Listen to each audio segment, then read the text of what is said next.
Hello everyone, this is INS Everett, and today we're going to be going over my overclock for my R9 380.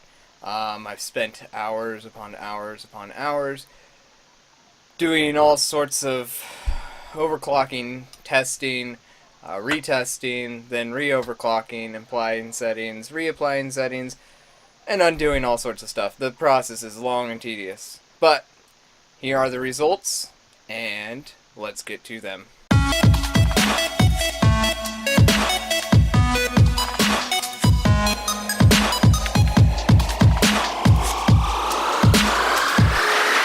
Ladies and gentlemen, the future is now.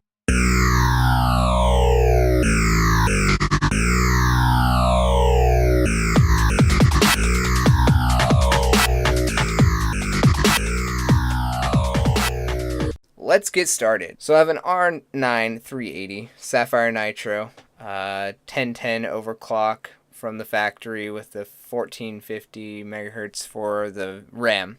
It's a 4 GB edition, so it has 4 GB and not 2, thus allowing me to play a few more games with a little bit more demanding settings. This I overclock to 1110 for the core clock, and I overclock the RAM to 1570. First one up here is The Division. So this game on max settings with no overclock ran an average of about 31 FPS, minimum of 27 with a max of 37. It's pretty decent running with an R9 380 base overclock of 1010. Then you have the overclock, which jumped it up to a minimum of 35 with an average of about 39. It goes to 45 for its max, not a big deal. I only noticed a few glitches here and there, mostly from online play, not a big deal, bound to happen. Now we're going into Battlefield 4 max settings, no overclock. This had a minimum of 33 with a maximum of 61 and an average of 42. Pretty good with no overclock. This game usually runs at 30 FPS for most games max settings. As for an overclock, it jumped up to 36 frames per second with a 51.3 frames per second as an average and a 62 as a max. So not too much of a difference there.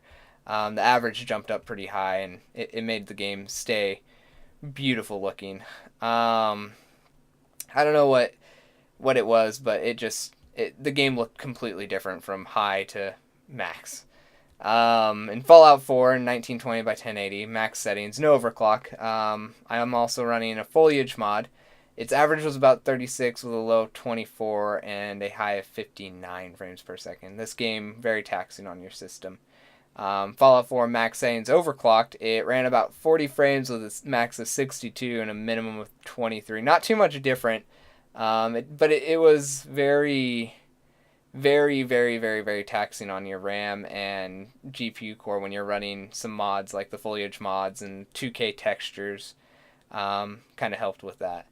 As for GTA 5 max settings, this game was unplayable with an overclock on max settings. So I spent about 3 minutes in the game. It just was bad, horrible. But when I dropped it down to high with MSAA still on times 8, it made it playable. Everything was on high. With a low of 39, a minimum of about 46, or an average of 46, and a high of 68. That was playable and well easily maintained. I didn't see too many graphical glitches except for when I went really fast. I think that's when the lows came in.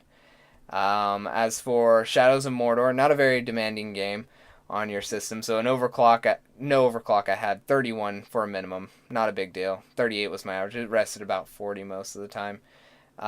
With my overclock, though, it saw a pretty decent increase. It jumped to 43 for the minimum and a 48 for the average and a 57 for the max. This I saw a good improvement. I mean, this average was like the low was pretty close to the average and the high was pretty close to the average. So it made it playable. It looked beautiful. But I do have to say it's not a very demanding game. So overclocking, you see a good performance for this game. As for the next game coming up, which is Hitman the new one that just came out with DX12 enabled. Max settings.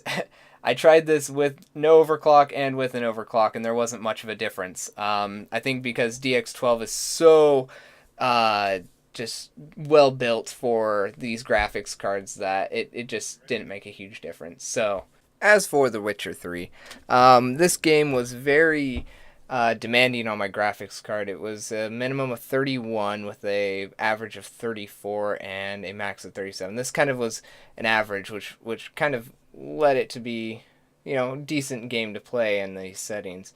When I went and turned down the settings to see if I can get a better performance, I actually saw the lows dip to 16, the average stay about the same, and then it jumped to 61 for its max, and it was resting at about 37 for majority of it, but I didn't like that it dropped so low for this card. Thank you guys for watching this video. I'm hoping to upload a tutorial on how to overclock this R9 380 Sapphire Nitro Edition with 1010 overclock. And if you guys liked the video, hit the like button. If you guys didn't, just hit the dislike. And if you have any comments or things that you want me to do better, just leave them in the comment section below, and we will see you next time.